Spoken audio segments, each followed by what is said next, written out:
University. Learn, research and innovate. Join with us. United Institutions, Coimbatore. அதிமுகவை சேர்ந்த திரு ராஜேந்திர பாலாஜி நம்மோட தொலைபேசி வாயிலாக இருந்திருக்கிறார். சார் வணக்கம். வணக்கம்மா, கேட்டு ராஜேந்திர பாலாஜி பேருமா.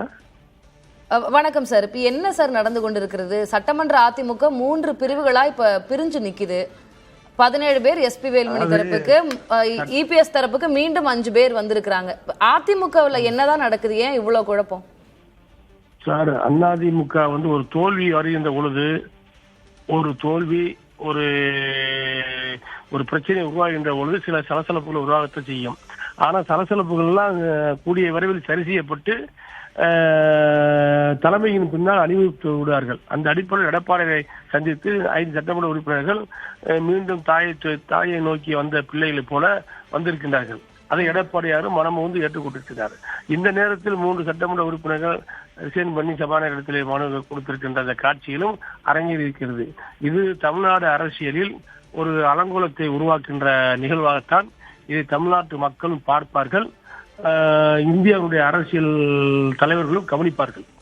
இப்போ இந்த 17 பேர் இருக்கிறாங்க இல்லையா sir, SP Velumani, CV Shanmugam தரப்புல 17 சட்டமன்ற உறுப்பினர்கள், இப்ப அவங்களும் திருமிகு எடப்பாடி பழனிசாமி அவர்கள் தலைமையின் கீழ் மீண்டும் நாங்க இணைந்து கொள்கிறோம் அப்படின்னு மன்னிப்பு கடிதம் கொடுப்பார்களான்னு ஏற்றுக்கொள்வார் அவர்? பொதுச்செயலரை பொறுத்த மட்டும் எல்லோரையும் தன்னுடைய சகோதரராகத்தான் நினைக்கிறார். ஆகவே எல்லோரையும் அவர் ஏற்றுக்கொள்ள, எல்லாரும் முன்னேறினவங்க தானே, யாரும் வெளியே கிடையாது. கஷ்ட நேரத்திலும் நஷ்ட நேரத்திலையும் இன்ப துன்பங்களில் ஒன்றாக இருந்தவர்கள் தான் ஒரு மனவருத்தில் இருப்பார்கள். அவர்கள் தான் அந்த வேலுமணி அவர்களே சொல்லியிருக்காங்களே, எஸ்பி வேலுமணி சொல்லியிருக்காரு. என்ன சொல்லியிருக்காரு? எங்களுக்குள்ள ஒரு சின்ன ஒரு வருத்தம் தான், வேற ஒன்றும் கிடையாதுன்னு சொல்லியிருக்காங்க. அதனால இது எல்லோரும் ஒன்று இணையக்கூடிய வாய்ப்பு தான் 100% உண்டு. அதுல இது ஓடுற சித்து விளையாட்டுகள் நடக்கும். இந்த ரிசைன் பண்ற வேலையெல்லாம் நடக்கத்தான் செய்யும், ஒன்று நடக்கும். இது நம்ம அரசியலில் இது ஒரு அநாகரிகமான செயல். வெளியில இருந்து இது பார்க்கும்போது சித்து விளையாட்டு அப்படின்னு நம்ம சொல்லலாம். ஆனா சட்டப்பேரவையில நடந்தது அப்படின்றது ஒரு வயலேஷன் நடந்திருக்கு. கட்சியினுடைய முடிவை மீறி அவங்க தாவேக தரப்புக்கு ஆதரவு அளிச்சிருக்காங்க அப்படின்ற கம்ப்ளைண்ட் ஏற்கனவே சபாநாயகர் அவர்களிடம் இருக்கிறது. அது தானா மறைஞ்சிடாது இல்லையா? இப்போ அது மேல எடுக்க வேண்டிய நடவடிக்கை எடுக்கப்பட்டு தானே ஆகணும். இவங்க மறுபடியும் மன்னிப்பு கேட்டு இபிஎஸ் தரப்புக்கு இணைந்தாங்க அப்படின்னாலும் அவங்க மேல அந்த வயலேஷன் இருக்கும் தானே. அது சட்டம் என்ன சொல்றதுன்னு தெரியாதுமா. அதே சமயத்தில் சட்டமன்றத்தினுடைய தலைவராக ஒருமனதாக தேர்ந்தெடுக்கப்பட்ட எங்களுடைய பொதுச்செயலாளர் எடப்பாடியார் மறுப்பு கடிதம் கொடுத்தால் அதை ஏற்றுக்கொள்ள வேண்டும். இதுதான் சட்டம் என்று சொல்கிறார்கள். நான் சட்டம் படித்தவன் கிடையாது.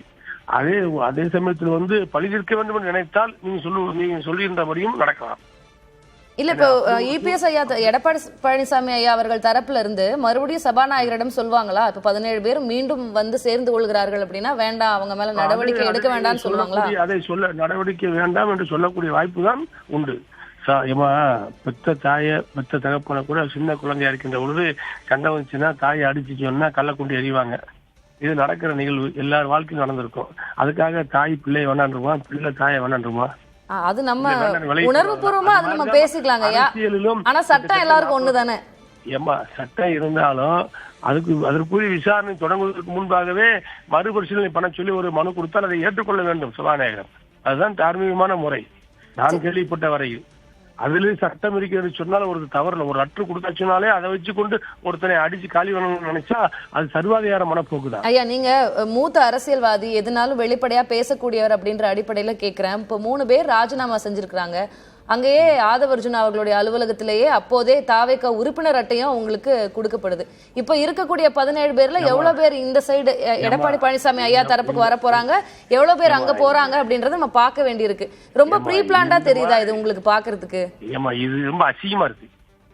ஒரு கட்சியில ஜெயிச்சு பொதுச்செயலர் எடப்பாடி கையொப்பமிட்டு கையொப்பமிட்டு ரெட்டை சின்னத்துல ஜெயிச்சு அங்கிருந்து கட்சிக்காரன் லட்சக்கணக்கான கட்சிக்காரன் கஷ்டப்பட்டு உழைச்சி ரெட்டலைக்காக ஓட்டு கேட்டு ஜெயிக்க வச்சா அதை கொண்டு போய் வேறொரு தலைமைக்கு விசுவாசமாக ரிசைன் பண்ணி அது வேற அந்த கட்சியில உடனடியாக சேர்ந்து உறுப்பினர் எல்லாம் வாங்குற செய்தி சொல்றீங்க. நான் வெளியில் இருக்கேன், என்ன நான் அதை டிவியில பார்க்கல. ஆனா இதெல்லாம் சொல்ல போறது கேட்கின்ற நேரத்துல நாட்டுல ஜனநாயகம் செத்து போச்சு. அது அதிகாரம் கழித்தால் என்ன வேணாலும் செய்யலாம் என்ற நிலைப்பாட்டிலே ஒரு சர்வாதிகார மனப்போக்கில ஒருத்தர் இருக்கிறார் என்று சொன்னால் அதற்குரிய விலையை தமிழ்நாட்டு மக்கள் கொடுக்கத்தான் செய்வார்கள். இப்ப கூட இது ஒரு நல்ல வழிமுறை கிடையாது, நல்ல நெறிமுறையும் கிடையாது. இது தமிழ்நாட்டு மக்களும் ஏற்றுக்கொள்ள மாட்டார்கள், இந்திய மக்களும் இதை பார்க்கின்ற மக்கள், கேட்கின்ற மக்கள் ஏற்றுக்கொள்ள மாட்டார்கள். இப்போ திரு துரைக்கருணா அவர்கள் பேசும்போது கூட திரு எடப்பாடி பழனிசாமி அவர்கள் விட்டு கொடுக்காம சர்வாதிகாரமா செயல்பட்டதுனாலதான் இன்னைக்கு கட்சியினுடைய நிலைமை இப்படி இருக்கு அப்படின்ற ஒரு விமர்சனத்தையும் முன் வச்சாரு. யார் சொன்னா? திராவிட ஆய்வாளர் துரைக்கருணா அவர்கள் பேசும்போது அப்படி ஒரு விமர்சனத்தை முன் வச்சாங்க. துரை அருணாவா? பத்திரிகையாளர். பத்திரிகையாளர். அவர் தலைவர் காலத்துல, அம்மா காலத்துல இருந்து பத்திரிகை கூட இருந்தவர். அதாவது விட்டு கொடுத்தாலும், அதாவது ஆரம்ப ஸ்டேஜ்ல ஒரு கட்சியில ஒரு கண்டிப்பு இருக்கத்தான் செய்யும். அதே சமயத்துல ஒரு முறைக்கு ஒரு முறை சொல்லிட்டு அதை கேட்டுக்கொள்வார். அப்படி கேட்டுத்தானே தமிழ்நாட்டில் இருக்கக்கூடிய 234 தொகுதியில 196 தொகுதியில ஒவ்வொரு தொகுதியிலையும் பிரச்சாரம் பண்ணி, சட்டமன்ற தேர்தல் நேரத்துல எல்லா தொகுதியிலையும் பிரச்சாரம் பண்ணி, இந்த வெற்றிக்கு அவருடைய உழைப்பும் காரணம். ஆகவே அவருடைய கடினமாக உழைத்திருக்கிறார். உழைத்தவர்கள் கொஞ்சம் பேசத்தான் செய்வாங்க. உழைத்தவர்கள் பேசுறத மற்றவர்கள் ஏற்றுக்கொள்ளத்தான் வேண்டும். அதற்காக அவர்கள் மீது குறை சொல்லிக் கொண்டே இருந்தால் அடுத்த தலைவர் யார் இருக்கா? அதிமுக இவரை விட்டால் ஒரு தலைவர் உறுதியாக கிடையாது. அது எல்லோருக்கும் தெரியும்.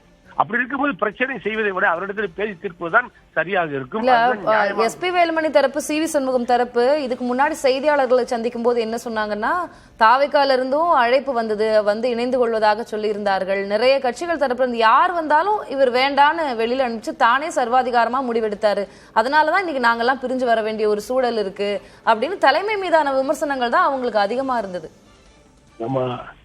நீங்க புரட்சி தலைவர், நீங்க அரசியல் வாழ்க்கையில் எடுத்துக்கிட்டீங்கன்னா, அண்ணா இறந்த உடனே, மறைந்த உடனே கலைஞர் தலைமை வரும்போது ஒரு பிரச்சனை வந்துச்சு. கொஞ்சம் பேர் வெளியே போனாங்க, திரும்ப சேர்ந்தாங்க. புரட்சி தலைவர் எம்ஜிஆர் திமுக வெளியே கலைஞருக்கு பல்வேறு ஒரு பிரச்சனை வந்துச்சு. அதுக்கப்புறம் திரும்ப அவர் முன்னாடி கொஞ்சம் பேர் சேர்ந்தாங்க, தலைவர் முன்னாடி கொஞ்சம் பேர் சேர்ந்தாங்க. 2 தலைமையாவே தமிழ்நாட்டில் இருந்துச்சு. தலைவர் இறந்ததுக்கு பின்னாடி ஒரு பிரச்சனை வந்துச்சு, அம்மா இறந்ததுக்கு முன்னாடி ஒரு பிரச்சனை வந்துச்சு. ஒரு தோல்வி, ஒரு இறப்பு வருகிற நேரத்துல எல்லாம் ஒவ்வொரு பெரிய கட்சிகளுக்கு ஒரு பிரச்சனை வரத்தான் செய்கிறது. இது காலங்காலமா நாங்க பார்க்கக்கூடிய நிகழ்வு. அதே போல் எடப்பாடியார் இன்றைக்கு எடப்பாடியை விட்டு விலகி சென்று சொன்னவர்கள் எல்லாம் கோபத்தினுடைய வெளிப்பாடாகத்தான் அவர்கள் பேசினார்கள். அவருடைய உள்ளத்தினுடைய கருத்தாக நீங்கள் சிவி சண்முக அண்ணன் பேசியதையோ வேலுமணி அவர்கள் பேசியதையோ எடுத்துக்கொள்ள வேண்டாம். அது கோபத்துடைய வெளிப்பாடு. தன் பிள்ளை மீது வருகின்ற கோபம், கோபத்தினுடைய வெளிப்பாடுன்னா அடுத்த கட்சிக்கு ஆதரவு கொடுத்தாலும் அது கோபத்தினுடைய வெளிப்பாடு தானாயா?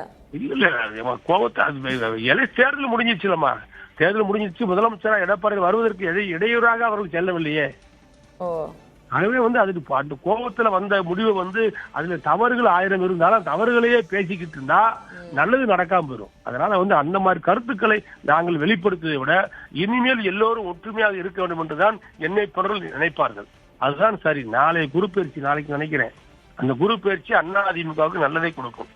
நன்றி திரு ராஜேந்திர பாலாஜி, இணைப்பில் உங்களுடைய கருத்துக்களை பகிர்ந்து கொண்டமைக்கு.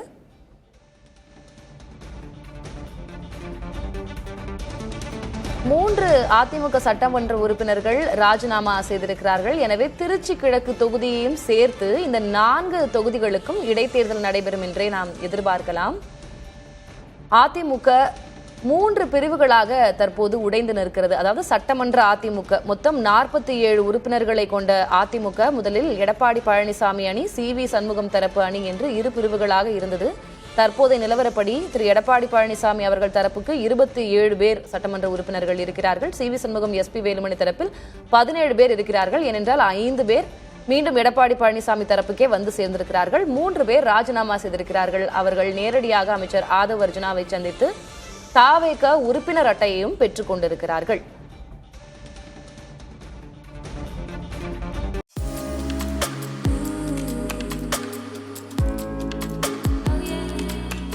UIT.